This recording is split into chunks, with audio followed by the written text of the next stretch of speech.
मैं हर गर्मी की छुट्टी में नानी के घर जाती थी। नानी हर रात तारों की छांव में ले जाकर हजारों लाखों कहानियां सुनाती थी। उनमें से ये वाली मुझे सबसे ज्यादा पसंद थी, एक राजकुमारी की कहानी। इस कहानी में ये राजकुमारी हर दफा किसी मुसीबत में फंस जाती थी। कभी गुंडे पकड़ लेते, कभी दरिंदे जकड़ लेते, कभी तंग थी अपनी ही सौतेली माँ से, या कभी गुम थी अपने ही जहां से। फिर ना जाने कहां से एक राजकुमार आता और उस राजकुमारी को अपने जहां में ले जाता और अपने घर में उसका एक खूबसूरत सा आशियाना सजाता। तो एक दफा मैंने भी नानी से पूछा, नानी क्या मेरा भी राजकुमार आएगा? तो नानी बोली, हाँ पगली, तुम भी तो हमारी राजकुमारी ही हो। तो बस उस दिन से जैसे इंतजार की घड़ियां शुरू हो गई। मेरी हर छोटी से छोटी ख्वाहिश, बड़े से बड़ा सपना उस राजकुमार के इर्द गिर्द लिपटता चला गया।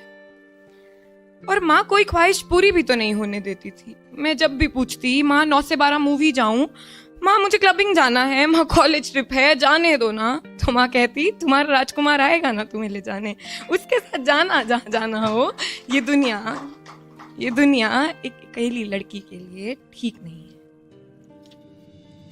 जबकि माँ को देखकर तो ऐसा नहीं लगता। माँ को देखकर सवाल तो उठता कि वो तो ये सब नहीं करती, वो तो हर रोज हम लोगों के लिए है मरती, और उसकी छोटी से मांग से इस घर में लगती आग, और उसके चेहरे पे पापा के गुस्से का वो दाग था। मुझे कोई और ही कहानी सुनाता, उसका राजकुमार कहाँ है और वो क्यों नहीं आया, ये मुझे कोई नहीं बताता।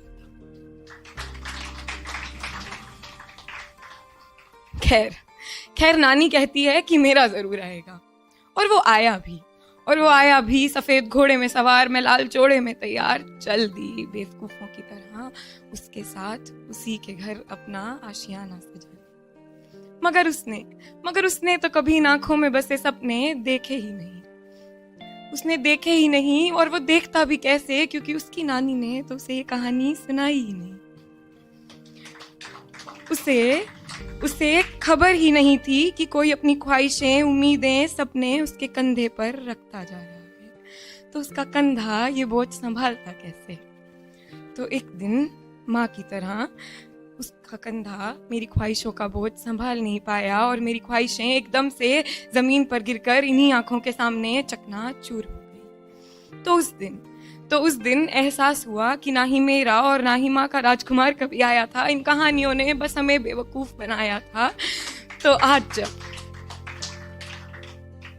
आज जब माँ मेरी बेटी को गोद में लिए उसे उसी राजकुमार की कहानी सुना रही थी, और बस कहने ही वाली थी कि वो राजकुमार आया और उसने राजकुमारी को, मैंने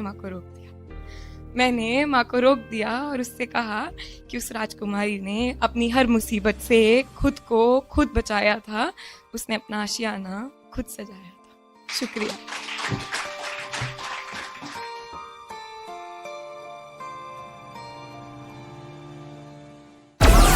Download Moj.